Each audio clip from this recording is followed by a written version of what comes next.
안녕하세요. 오늘도 사연 살롱을 찾아주셔서 감사합니다.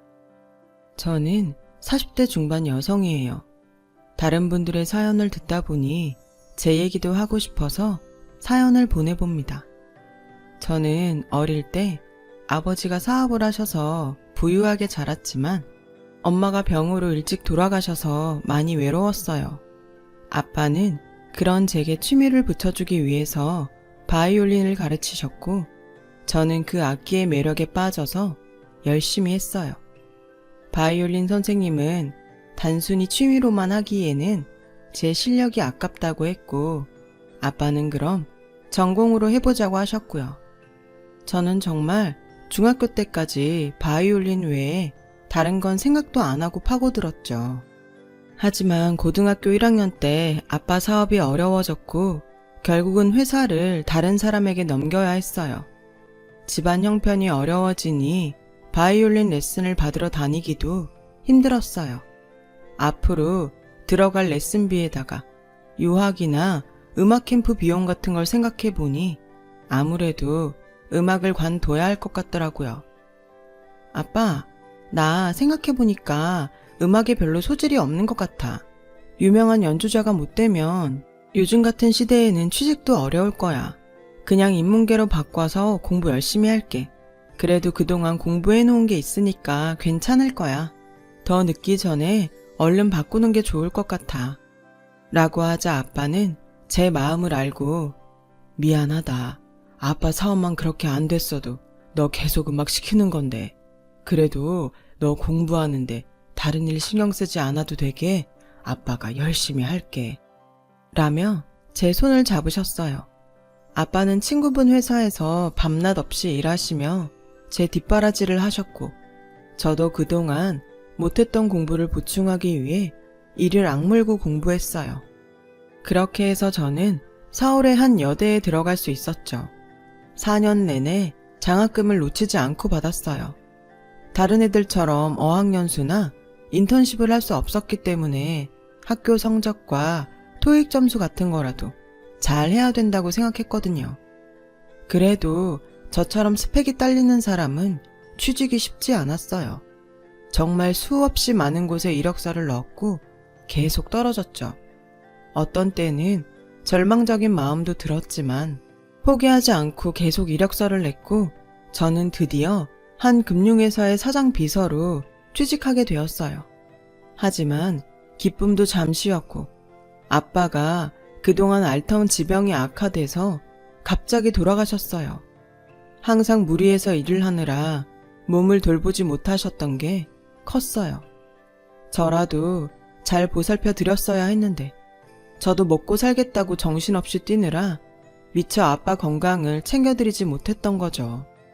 납골당해서 아빠의 유골함을 보며 후회의 눈물을 흘렸어요. 아빠, 정말 미안해.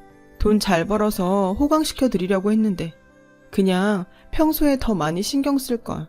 정말 미안해. 힘들고 슬펐지만 출근을 해야 했어요. 회사에 들어간 지 얼마 되지 않은 때라서 장례식 때 휴가를 쓰는 것도 괜히 눈치가 보였거든요. 사장님은 꽤나 까다롭고 고집이 센 성격으로 소문이 난 사람이었어요. 그래서 그동안도 비서들이 거의 1년을 채우지 못하고 나갔고 그나마 오래 했던 사람이 제 전임인데 1년 8개월 일했다고 하더라고요. 저는 너무 긴 시간 끝에 취직한 곳이라 빨리 그만두는 건 생각할 수 없었어요. 정말 사소한 것 하나하나에도 트집을 잡는 사장님 밑에서 어떻게든 참고 살아남자고 매일 다짐했죠. 그렇게 힘든 일상을 견디며 1년여를 살다 보니 인생이 참 허무하더라고요. 젊은 사람이 무슨 그런 말을 하냐는 분들도 계셨지만 취직하자마자 아버지가 돌아가시고 걸핏하면 비서들한테 소리 지르는 사장님을 참으면서 일하려니 에너지가 다 소진된 것 같았거든요. 돈을 벌어도 기분 좋게 써줄 사람도 없고 같이 기뻐해줄 사람도 없다 보니 정말 매사에 흥미를 잃어갔어요. 삶의 의미도 없었고 모든 게 공허해졌죠. 그러다가 우연히 지방 벽지로 의료봉사를 다니는 단체를 알게 됐는데 거기서 의사 간호사가 아니어도 같이 일을 도와줄 사람을 찾는다고 하더라고요. 저는 남에게 도움이 되는 일이라도 해야 되겠다는 마음에 신청을 했고 다행히 서류 통과가 잘 되어서 한 달에 한 번 주말에 자원봉사를 가게 되었어요. 처음에는 한 달에 한 번이었지만 막상 가보니 정말 일손이 많이 딸리길래 2주에 한 번씩 가기로 했어요. 아프신 분 진료소까지 모셔왔다 모셔가고 진료소 청소도 하고 밥도 했죠. 솔직히 남을 위해 한다기보다 저를 위한 일이었어요. 제 인생에서 보람있고 의미 있는 일을 찾고 싶었으니까요. 그런 제게 의료 자원봉사 일은 정말 딱 맞았어요. 저는 차차 다시 활력을 찾았고 회사에서 스트레스도 덜 받게 됐어요. 사장님이 별거 아닌 일에 화를 내도 전보다 상처도 많이 안 받았고요. 자원봉사를 하면 몸은 고되고 주말에 쉬지 못했지만 정말 마음만은 날아갈 것 같았죠. 의미 있는 시간을 보낼 수 있어서 좋았고요. 그렇게 빼먹지 않고 계속 가다 보니 저처럼 잡일을 하는 분들과 친해졌어요. 그중 한 아주머니가 계셨는데 나이는 60대쯤으로 보였어요. 온화하고 따뜻하셔서 다들 좋아했어요.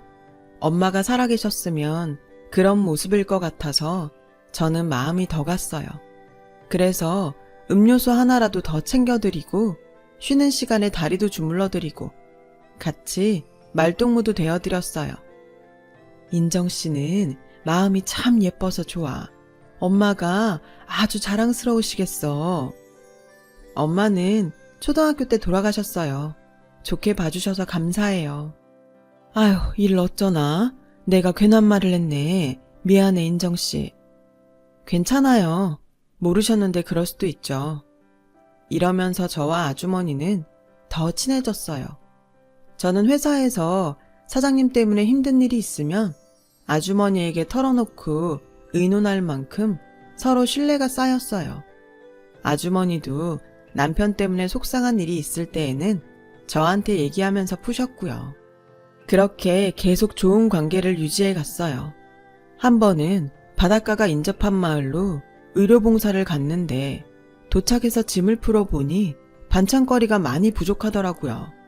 서로 알아서 잘 챙겼을 거라고 생각하고 준비를 안 했던 것 같았어요. 물론 마을 분들이 저희 먹으라고 이것저것 챙겨주시기는 하지만 간식으로 먹을 수 있는 것들이 많아서 반찬은 되지 않을 것 같더라고요. 아주머니와 저는 뭐라도 구해보자는 마음에 바닷가로 갔어요. 이 동네에 해녀분들이 많다는 얘기를 들었거든요. 혹시라도 해녀분을 만나면 잡으신 걸 팔아달라고 할 생각이었죠. 하지만 취미로 낚시하는 사람들만 몇 명 있을 뿐 해녀들은 보이지 않았어요. 아주머니는 작은 바위들이 솟은 곳으로 자리를 옮기셨어요. 저는 주변에 야채가게라도 있는지 알아보려고 낚시꾼들에게 다가가는데 갑자기 풍덩하고 뭐가 빠지는 소리가 들리는 거예요. 순간 아주머니가 떠올랐고 저는 잽싸게 바위들이 솟은 곳으로 달려갔어요. 바위들은 너무 험하게 나와 있어서 그 위를 건너가는데 시간이 걸렸어요. 겨우 반대편으로 갔더니 그새 어느 해녀분이 아주머니를 건져 놓으셨더라고요. 아줌마, 정신 차리세요. 제 목소리 들리세요? 저는 봉사단에서 배운 대로 일단 아주머니에게 인공호흡을 하고 몸을 마사지한 다음에 얼굴을 옆으로 돌렸어요. 혹시라도 물을 토하면 기관지로 들어갈 수 있으니까요. 아주머니는 잠시 후 물을 쿨럭 하고 토하셨고 저는 바로 아주머니를 업었어요. 자원봉사팀이 있는 진료소에 갔더니 다들 놀라서 아주머니를 제 등에서 끌어내렸어요. 의사와 간호사분들이 옷을 갈아입고 응급처치를 하셨죠. 아주머니는 다행히 괜찮을 거라고 하더라고요. 인정씨가 응급처치를 아주 잘했네요. 고생했어요. 간호사분의 말에 저는 좀 쑥스러웠죠. 저는 아주머니가 깰 때까지 옆에 앉아서 계속 팔다리 마사지를 하고 몸에 덮은 타월도 바꿔 덮어주며 간호를 했어요. 1시간 정도 있다가 아주머니는 정신이 돌아왔어요. 아줌마, 정신이 드세요? 큰일 날 뻔하셨어요. 제가 눈물을 글썽이며 말하자 옆에서 진료를 하던 의사가 인정씨가 아주머니 목숨 살렸어요. 인정씨 아니었으면 정말 큰일 나셨을 거예요. 라고 저를 치켜 세워주셨어요. 저는 무안해져서 아니에요. 누구라도 그렇게 했을 거예요. 그렇게 따지면 제대로 된 응급처치법 가르쳐주신 여기 선생님들 덕분이죠. 라고 했더니 아주머니가 제 손을 잡으시더라고요. 고마워 인정씨. 내 생명의 은인이야. 그런 말씀 마세요. 아줌마도 제가 물에 빠졌으면 고하셨을 거잖아요. 그래도 고마운 건 고마운 거지. 아주머니는 계속 고맙다고 하시며 그날 제 손을 놓지 않으셨어요. 그리고 서울로 돌아오는 차 안에서 아주머니는 깜짝 놀랄 이야기를 하셨어요. 인정씨, 내가 실은 여식을 잃었어. 그 아이가 어렸을 때였거든. 참 고운 아이였는데. 그래서 인정씨 보면 내 딸도 잘 컸으면 지금 인정씨만한 나이가 되었겠구나 생각이 절로 들더라고. 인정씨 부모님도 돌아가셨다며? 내가 엄마 해주고 싶은데 어때? 저는 갑자기 눈물이 주르륵 흘렀어요. 왜 그랬는지 그때는 잘 몰랐는데 혼자밖에 없다고 생각했던 세상에 다시 내 편이 생긴 기분이 들었던 것 같아요. 마음이 막 울컥하면서 말로 할 수 없는 따뜻함이 느껴졌어요. 고마워요 아줌마. 돌아가신 엄마가 다시 오신 것 같아요. 이렇게 인연이 되어서 나도 정말 고마워. 저는 아주머니와 끌어안고 펑펑 울었어요. 그날은 아주머니가 큰일 날 뻔했지만 정말 행복했던 것 같아요. 저는 집에 와서 오랜만에 아주 푹 잠을 잘 수 있었어요. 그 뒤로 저와 아주머니는 봉사 가는 날이 아니어도 자주 만나게 됐죠.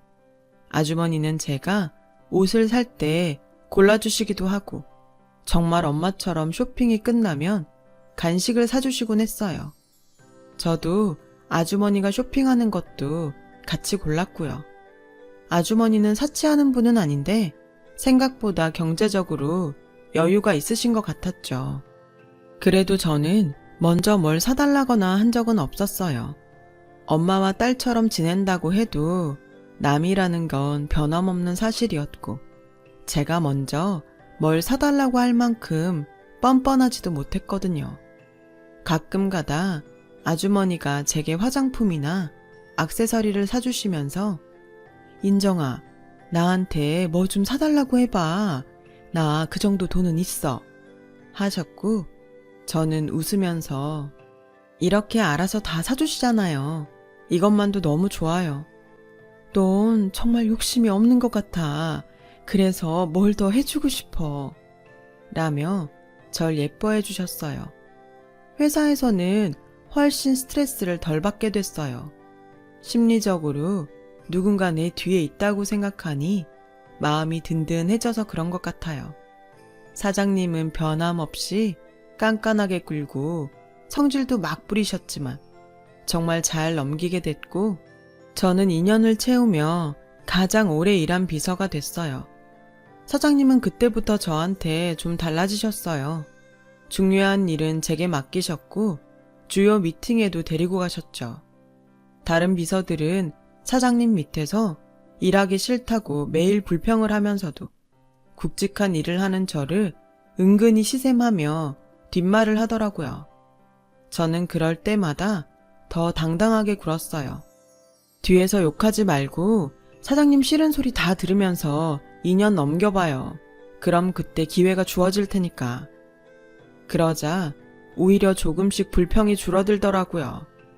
그렇게 사장님과 더 가까운 데에서 일을 하다 보니 자주 마주치는 분들도 생기게 됐어요. 그 중에 한 분이 저한테 자주 말을 거셨어요. 저도 곧잘 먼저 인사를 했고요. 그 사람도 저한테 호감이 있었고 저도 그랬죠. 그러다 보니 서로 한 번이라도 더 말을 하려고 했고 자연스럽게 사귀는 단계로 가게 됐어요. 남자는 젊은 나이에 하청업체를 운영할 정도로 재력 있고 능력 있었어요. 그래서 저와는 잠깐 사귀다가 말 거라고 생각했죠. 왜냐하면 제 처지와는 너무 차이가 났으니까요. 하지만 남자는 그런 걸 따지는 사람이 아니었어요. 내가 집안 돈 보고 그랬으면 벌써 다른 사람 만나서 결혼까지 했을 거야. 나는 진짜 내 마음에 드는 사람을 만나고 싶었어. 라며 진심으로 다가오더군요. 저는 그런 남자의 마음에 감동했고 1년 정도 연애 끝에 결혼을 하기로 마음먹었어요. 하지만 그 얘기를 전해 들은 남자 집안에서는 모두가 반대를 했다고 해요. 특히 남자 어머니 반대가 엄청났죠. 하루는 회사에 찾아오셔서 사무실에서 대놓고 네가 우리 준우한테 꼬리치느냐? 일개 비서주제에 감히 우리 집안에 시집올 생각을 해? 너도 진짜 대단하구나. 라며 모욕을 주셨어요. 저는 너무 창피하고 자존심이 상했지만 꾹 참았어요. 회사에서는 제가 여우라고 소문이 났고 정신적으로 힘들어졌죠. 남자는 자기 엄마와 싸우면서까지 저와 결혼을 하겠다고 했고 저도 그런 남자를 믿고 모험을 해보고 싶었어요. 남자 집으로 인사를 갈 땐 마음을 굳게 먹었죠. 그런데도 다들 저를 냉대하니 결혼을 포기하고 싶어지더라고요. 남자 어머니는 저한테 솔직히 네가 인류대를 나왔니? 번듯한 친정이 있니? 너 고아라며? 그런데 우리가 널 어떻게 반겨? 라며 작심한 듯 말했고 저는 저 고아는 아니었어요. 아버지 돌아가신 지는 얼마 안 됐고요. 그걸 변명이라고 해? 부모가 지금 없으면 고아지. 그게 다 무슨 소용이야? 라고 하자 남자는 그만 좀 해 엄마. 집에 인사하러 온 사람한테 너무하는 거 아니야? 진짜 다들 너무하시는 거 아니에요? 제가 좋아하는 사람인데 어떻게 따뜻한 인사 한마디를 안 해요? 우리 집이 뭐 그리 대단하다고. 우리도 그냥 남의 회사 하청업체잖아요. 우리 위에도 우리보다 더 잘 사는 사람들이 많아요. 제가 그런 집에 가서 이런 소리 들으면 좋으시겠어요? 대기업도 아닌 집안이 뭐 이렇게 거들먹거려요. 그리고 인정씨 엄마나 마찬가지인 분 계시다고요. 아무나 그렇게 엄마 돼주겠다고 하겠어요? 그만큼 인정씨가 괜찮으니까 그러죠. 라고 하자 남자 아버지가 시끄럽다. 이 이상 집안 시끄럽게 하면 정말 결혼 못할 줄 알아. 이 정도 쓴소리도 못 들으면서 결혼할까고 한 거야. 네 엄마 말 하나도 틀린 거 없어. 라고 하시고는 방으로 들어가 버리셨어요. 저는 정말 자신이 없어졌어요. 준호씨, 아무래도 우리 아닌 것 같아요. 저도 잘하고 싶은데 준호씨 부모님 눈에 제가 모자라니 어떻게 해야 될지도 모르겠고요. 사실 저도 내세울 만한 게 없다 보니 자꾸 주눅이 들어요. 그런 말 하지 마. 우리 둘이 결혼하는 거지 부모님이 대신 살아주는 거 아니잖아. 결혼해서 우리가 잘 사는 모습 보여주면 부모님도 마음이 풀리실 거야. 나도 더 노력할게. 이런 거에 지지 말자고. 그렇게 꾸역꾸역 결혼 얘기는 계속됐죠. 그리고 얼마 지나지 않아 남자 어머니가 저를 찾아오셨어요. 결혼할 거면 제대로 된 상견례를 하자고 하시더라고요. 네가 고아는 아니라고 했으니까 친척이라도 있을 거 아니야. 정 없으면 그 엄마 해준다는 사람이라도 나오라고 해. 저는 사실 이런 얘기를 아주머니께 하지 않았어요. 할 수가 없었죠. 아무리 말로 엄마 딸 사이로 지내자고 했어도 결혼이라는 큰 일에 쉽게 엄마 역할을 해달라고 할 용기는 나지 않았거든요. 하지만 엄마 쪽 친척들은 엄마가 너무 일찍 돌아가셔서 만나지 않고 산 지 꽤 됐고 아빠 쪽에서도 상견례에 나올 만한 어른이 없었어요. 저는 정말 많은 고민 끝에 결국 아주머니께 얘기하기로 했어요. 자원봉사를 가는 차 안에서 저는 남자와 그 집에 대해 이야기를 했죠. 상견례 때 어른들을 모시고 나오라는데 제 주변에 마땅한 분이 없어서요. 그래서 정말 염치 없는 부탁인데요. 라고 하자 아주머니는 제 말을 끊고서 갈게, 내가 갈게 하시는 거였어요. 내가 엄마 해준댔잖아. 왜 이런 얘기를 안 했어? 엄마가 상견례에 안 나가면 누가 그런 자리에 나가? 나 막 섭섭하려고 하네. 저는 너무 감동해서 눈물이 흘렀어요. 그래도 제가 남인데 너무 죄송하잖아요. 그동안 해주신 게 얼만데 어떻게 엄마 자리를 채워달라는 말을 하겠어요. 라고 하자 아주머니는 인정아, 나 네 엄마 하겠다는 거 빈말 아니었어. 정말 네 엄마 자리 내가 채워주고 싶다는 뜻이었다고. 그러니까 미안해하지 마. 엄마한테 상견례 얘기하는 거 당연하잖아. 라고 저를 안아주셨어요. 저는 미안함과 고마움에 그동안 받은 서름까지 겹쳐선 아주머니 품에서 엉엉 울고 말았어요. 서울로 와서 아주머니는 저를 데리고 백화점에 가서 상견례 날 제가 입을 옷하고 구두에 핸드백까지 사주셨고 아주머니도 상견례 날 입을 옷을 고르셨어요. 아주머니가 옷을 입고 거울 앞에 서자 직원이 저한테 어머니랑 어디 좋은 데 가시나 봐요? 라고 묻더라고요. 제가 당황해서 얼굴만 붉히며 서 있자 아주머니는 맞아요. 우리 딸 상견례가 있어서 거기 가려고 사는 거예요. 라며 웃으셨어요. 직원은 잘 됐다면서 좋은 시간 보내라며 덕담을 해주더라고요. 옷을 사가지고 나오면서 아주머니는 제 손을 꼭 잡고 흔드시며 우리 누가 봐도 모녀 사이야. 그러니까 인정이 너 나한테 엄마라고 불러봐. 라고 하시는 거였어요. 저는 쑥스러워서 한동안 주저주저 하다가 겨우 엄마 고마워 라고 했고 아주머니는 너무 좋다며 환하게 웃으셨어요. 그렇게 시간이 지났고 상견례 날이 되었어요. 아주머니는 집에 일이 있다며 약속 장소에서 만나자고 하셨어요. 저는 상견례장에 제일 먼저 도착해서 앉아 있었어요. 오늘은 또 어떤 반응들을 보일지 긴장이 돼서 마음을 가다듬고 있었죠. 조금 있으니까 남자가 왔고 그 뒤로 남자 부모님이 오셨어요. 두 분은 제가 혼자 있는 걸 보더니 얼굴이 굳어지셨어요. 남자 어머니는 의심스럽게 저를 보며 오긴 누가 오는 거니? 아니면 지금이라도 말해. 배고픈데 얼른 저녁이나 먹고 들어가게. 라길래 제가 지금 차가 막혀서 조금 늦는다고 문자 왔어요. 잠시만 기다려주세요. 죄송해요. 했더니 남자 아버지는 허기 가진다며 직원한테 반찬이라도 먼저 달라고 하더군요. 남자는 그런 부모님을 못마땅하게 보며 조금만 기다리세요. 그 정도는 참을 수 있잖아요.